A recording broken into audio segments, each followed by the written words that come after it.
श्री सद्गुरु महाराज की जय। महर्षि संत सेवी की बोध कथाएं। कहानी स्वर्ग गया या नरक।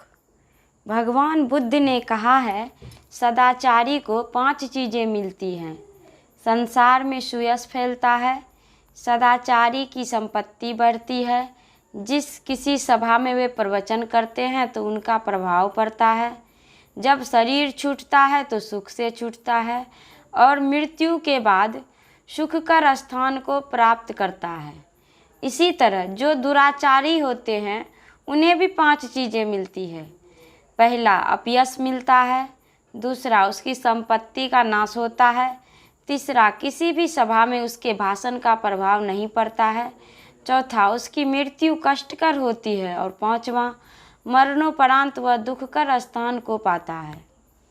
एक महात्मा जी थे। वे कहीं जा रहे थे। उन्होंने एक भव्य नगर में प्रवेश किया। आरंभ में ही एक वेश्या का मकान था। वेश्या अपनी दासी से कह रही थी कि नगर में जो अमुक सेठ की मृत्यु हुई है, तुम देख आओ, उन्हें नरक हुआ है या स्वर्ग। महात्मा जी आश्चर्य में पड़ गए कि वेश्यागृह में स्वर्ग नरक का क्या हिसाब है।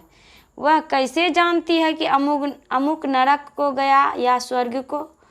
दासी जाती है और थोड़ी देर में शहर से लौटकर कहती है, उस सेठ को स्वर्ग हुआ। अब तो महात्मा जी के आश्चर्य का ठिकाना नहीं रहा। वे वेश्या के दरवाजे पर चले गए। वेश्या पूछती है, महाराज, आप मेरे यहाँ कैसे पधारे। महात्मा जी ने कहा, तुम्हारी दासी कैसे जान गई कि अमुक आदमी के मरने पर उसे स्वर्ग हुआ। यह बात मेरी समझ में नहीं आई।